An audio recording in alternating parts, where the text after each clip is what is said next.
Welcome to this video learning session. When you complete the session, you will be able to construct a context diagram.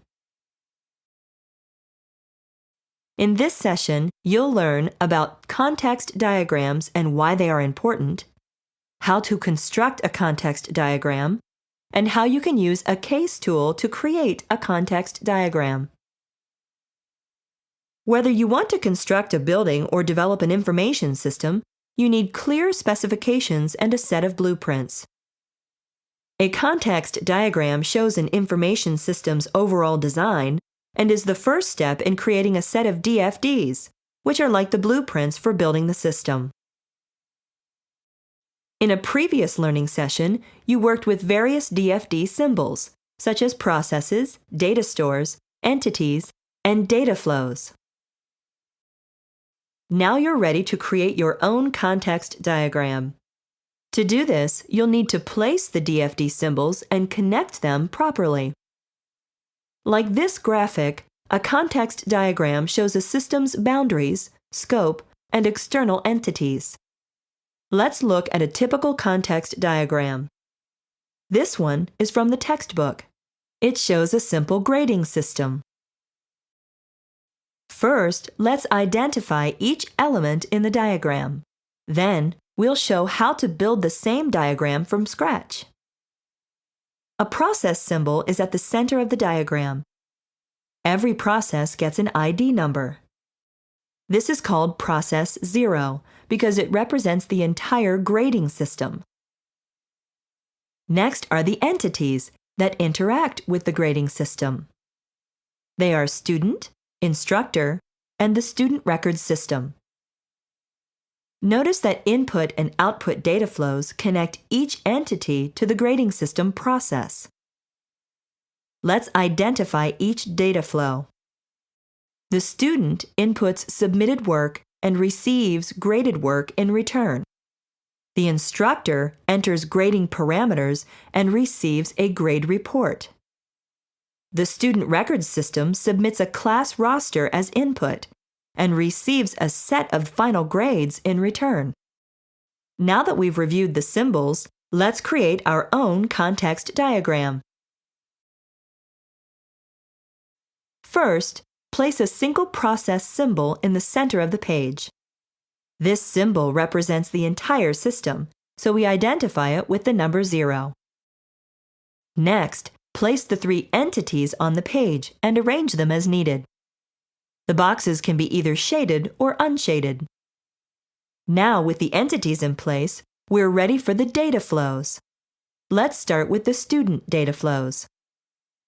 Next, add the data flows for instructor. Finally, add the data flows for the student records system.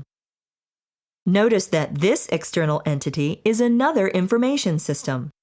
In large applications, a modular design makes the overall system easier to build and maintain. That's it! We're done with our diagram. Notice that there are no data stores shown on the context diagram.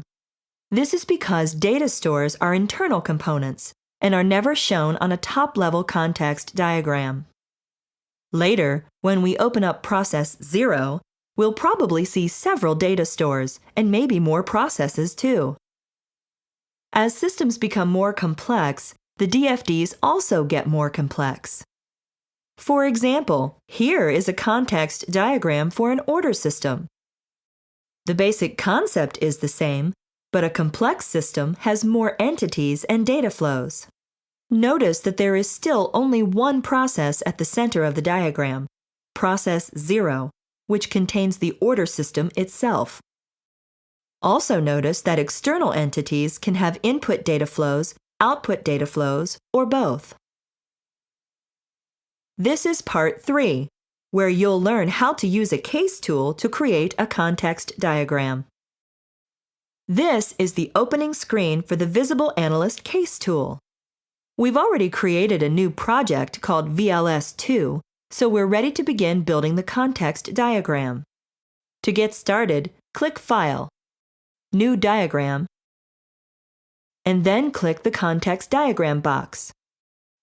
When we click OK, the program places a process symbol with the number 0 on the page and prompts us for a name.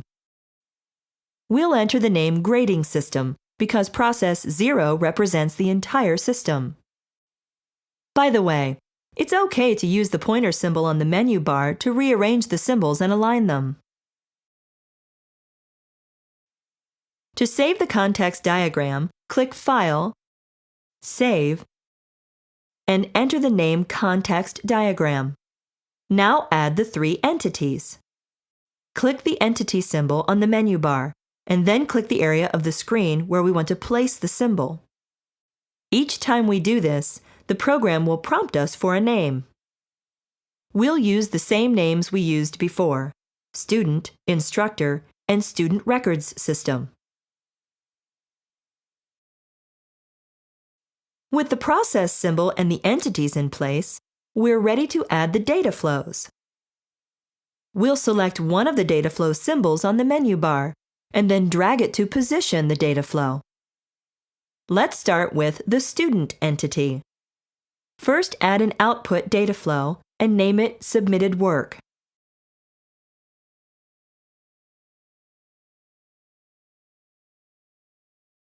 Then, add an input data flow and name it Graded Work. Now, follow the same process for each of the other two entities. The instructor submits grading parameters and receives a grade report,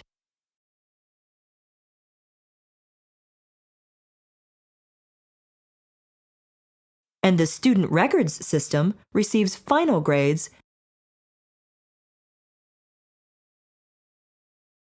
and submits a class roster.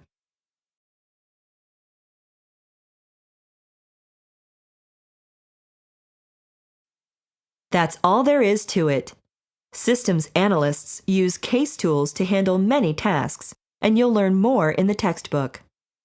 In another video learning session, you'll learn how to look inside the context diagram and see the internal workings of the information system.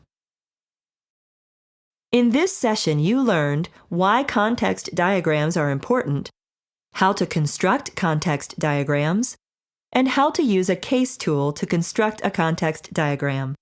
For more information, you can refer to the textbook or your student study tool. Now it's your turn to apply your skills and check your work. For background information, tasks to complete, and sample answers, go to the Management Information Systems CourseMate at www.cengagebrain.com. Select this text and navigate to the video learning sessions. Thanks for attending this video learning session.